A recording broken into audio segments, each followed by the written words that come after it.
Okay, so let's get into it. We're doing a deep dive today on this May inventory report from Realtor.com. Right. And the goal here really is to figure out what all this, especially these price cuts they're highlighting in certain cities, what it actually means for you. Yeah, and what's striking, I think, is how this report kind of gets beneath the surface. The national headlines might seem a bit flat, but this zeroes in on some pretty big shifts happening locally. Definitely. The main thing, you can't miss it, is this big jump in listings with price reductions.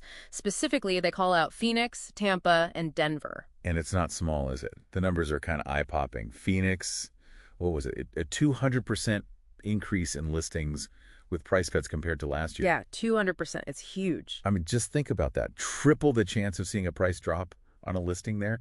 And Tampa was up, what, 154%? Denver saw a big jump, too. It really signals a change. Now, the report frames this, well, it could feel like mayhem if you're trying to sell there, maybe. But it's also a potential opportunity, maybe a big one, if you're looking to buy in those areas. So why is that happening? What's the report say is the main driver?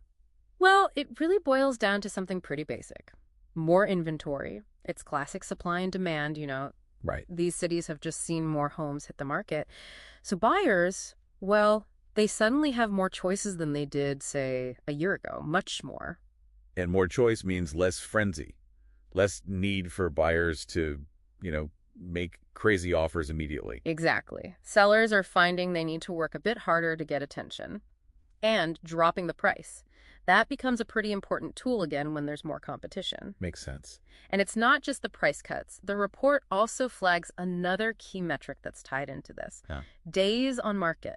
Homes are taking longer to sell, not just in these cities, but other places where inventory is ticking up. Right, so things aren't flying off the shelf in a weekend like they maybe were during the peak. Not so much anymore in these spots. We're talking, maybe weeks longer on market compared to the really hot periods. Yeah. Okay, so that's where it gets interesting for you if you're a buyer in, say, Phoenix or Tampa right now. Exactly. That extra time, it means less pressure. Right, you can actually breathe. You get more time for your due diligence, proper inspections, really thinking about the neighborhood. You're less likely to feel forced into waiving contingencies just to win a bidding war. Yeah, allows for more careful decisions based on actual data, not just panic. Totally. But then there's the other side of the coin. For sellers in those specific markets. Right. If you're selling in Phoenix, Tampa, Denver, the report is basically a heads up. That's super fast appreciation we saw.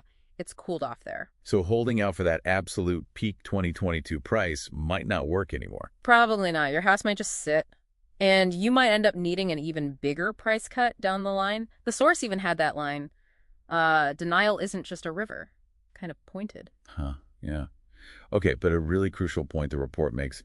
This isn't everywhere, right? Absolutely critical. This is localized. It's not some uniform national crash or anything like that. Yeah. These are markets that saw crazy price growth recently. Places that maybe got overheated.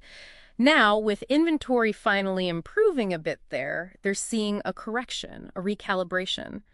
That's not necessarily happening in markets where inventory is still super tight. Good distinction. Yeah. So pulling it all together then, what's the main takeaway from this deep dive into the Realtor.com data? I think it's really the power of looking local. Forget the broad strokes sometimes. Things like local inventory levels, how long homes are taking to sell there, the trends and price cuts. That granular data gives you the real early signals. It shows you where the potential opportunities or maybe the risk are popping up first, especially in markets that have been on a roller coaster. Yeah, it really hammers home that you can't just rely on the big national news headlines or, gut feelings. Nope. You've got to dig into the specifics for the actual area you care about. Understand its dynamics using the real numbers.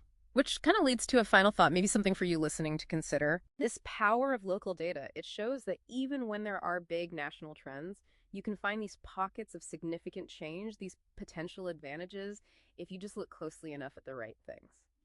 So thinking about your own situation, what local data points are the most important ones for you to be tracking right now?